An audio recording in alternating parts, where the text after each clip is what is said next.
记录晚安时光，我是 Hunter， 欢迎到最新的期开箱点评。今天呢，我在镜头面前一起来把我分享的玩具就是眼前这款来自漫威电影系列《死侍与金刚狼》里面的牛仔死侍，风格还是非常统一，长方形的盒子，然后它的名牌部分是一个这种纸条便签这种写法 ，Cowboy Paw， 就这个样子。然后还有一个非常俏皮的小箭头，背后的背景卡片依旧是死侍的各种比较搞笑的可爱的涂鸦，后面呢还有一些比如说炸弹啊嘣，然后还有一些爱心的这种图腾。所以说我觉得这一套无论是正面放在柜子里展示，还是侧面放成一排都是非常不错的。那这边有一些类似于开利德的这种图钉便签，看到背面呢就是这一套6款的这样一个劝败图了。其实说实话，总共的6款的，我个人觉得目前其实做工方面都还是不错。前提条件下，如果说你入手的价格比较合适，可以看到呢，我这边入手的版本啊，反正就是这个样子，3C 版的还是高版的，反正大家自己简单看一下。总的来说呢，我这边除了卡桑德拉没有去入手之外，其他的5款都买了。这边公布一下价格，从左到右，这边是140多，然后170、180、190，然后这边是150，肯定不是最优的这样一个价格配比。大家在网上看百亿补贴啊，或者说其他的方式，各凭本事。那么话不多说，直接来开箱吧。好的，全部内容物就是这么多，展现在大家的面前了。本次牛仔死侍主体一只，握枪手型默认的一对，然后呢是握拳手型一对，最后是这边的特殊手型，一个是搭配这边转左轮手枪特效键的这样一个特殊手型。这个手型呢，说实话我觉得开发的还可以啊。首先呢，这边食指往前面内扣这么去转，如果以前转过书的朋友们可能对这个手型还是比较有情感的。我觉得这么一插这么一转还是很有特点的。这个转盘特效键呢，说实话我觉得做的是意思达到了，但是整个开发或者说整个造型还是比较的粗糙的，不知道大家觉得怎么样呢？还好是个双面涂装啊，不然我觉得海之宝实在是太偷懒了。另外呢，就是重中之重2把这个左轮手枪，整个模具的细节来大家简单的看一下，N7，然后后面是一个偏奶白色，或者说一个那种浅饱和度的颜色，有掉漆的这个现象，不过我觉得问题不大，反正死侍的武器嘛，斑驳一点也无所谓。然后另外一个就是类似于放松手型或者说开掌手型，这个开掌手型你可以理解成比如说牛仔对决的时候把枪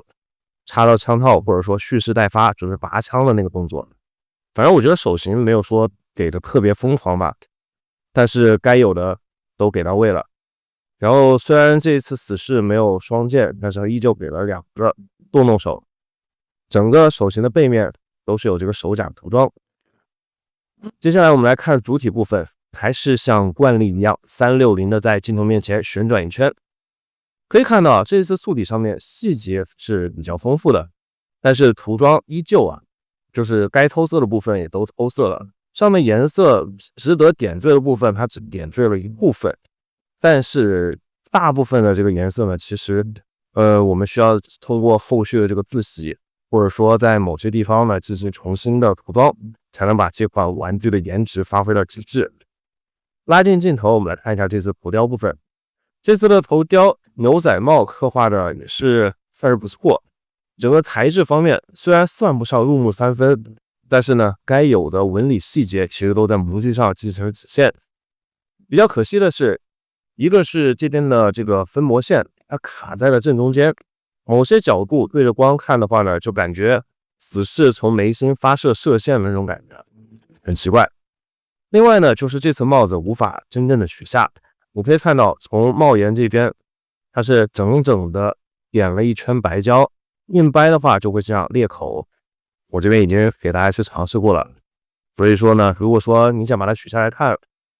大概率它的头顶应该也是尖尖的，或者说豁进去的。如果想做出这种取下来的这种版本，建议直接换头雕，或者说拿老迈的或者说其他厂牌的这个帽子进行代替。围巾的部分褶皱刻画的相当不赖，没有说特别的肉，但是它需要一定程度的自洗把它的光影区分出来，不然红红的一片，感觉它的这个脖子被无限的垫高。其他的比如说牛仔的这种背心上面的金属扣啊都有点缀，但说实话呢，这个整体造型因为大红色的一片，整个素质啊或者说整个立体感并不是特别的充分，包括这个子弹前面有金色的弹头涂装，后面就全部偷掉了。腰部好在基本上该有的这个子弹部分都补充到了。腰带扣这个地方呢，是把自己 Deadpool 的这个特征进行了一个复古化的腰带型的这种变体，这个造型我还是非常喜欢的。接下来看这边的枪套，该有的这种印花皮质的细节都有，但说实话呢是比较浮的。另外一侧也是一样，腿部呢应该是新规的零件。来到下面部分，马刺的这个刻画还是比较精致的，甚至感觉它是可以进行旋转的。但是其他的部分，靴子这上面的这样一个印花就没有任何的自洗和涂装了，比较的可惜。整个素体的观感呢是非常不错的，细节方面杠杠的，但是需要一定程度自洗，无论是口罩部分还是怎么样，只有通过这个自洗呢，才能把它的纹理和层次感给凸显出来。接下来我们边玩它的这个素体啊，边看一下它的可动。头雕方面，抬头这么多，低头幅度利用脖子可以再往前面伸一点，但是会被自己的这个围巾给盖到。左右歪头倒是可以做到非常俏皮的幅度。360旋转当然不在话下，就是这个样子。手臂平抬，远远超过90度，因为这个手臂啊，其实就是之前死侍的这个手臂。只不过它套了一个新的背心的躯带，曲肘这边有蹭色，都是90度的感觉。然后同时呢，你也可以把它的枪插在它的腰包上面，枪套里面，整个搭载呢还是非常顺畅的。胸腰关节360的旋转，下半部分呢也可以旋转，但是没有往前往后，紧胸幅度这么多会回弹，弯腰幅度呢依旧不大，左腰侧腰有一定的幅度。整个来说呢，它是一个偏星球大战类似的玩具的可动，主要是主打的摆一些轻微的造型，让它帅帅的就好了，稍微有些可惜。我们让他把枪拿在手上，防枪的姿态呢应该还是非常帅气的。手型，其他手型我们就不去替换了，因为也没有特别好的武器和场景。当然，如果你有入其他的死侍，或者说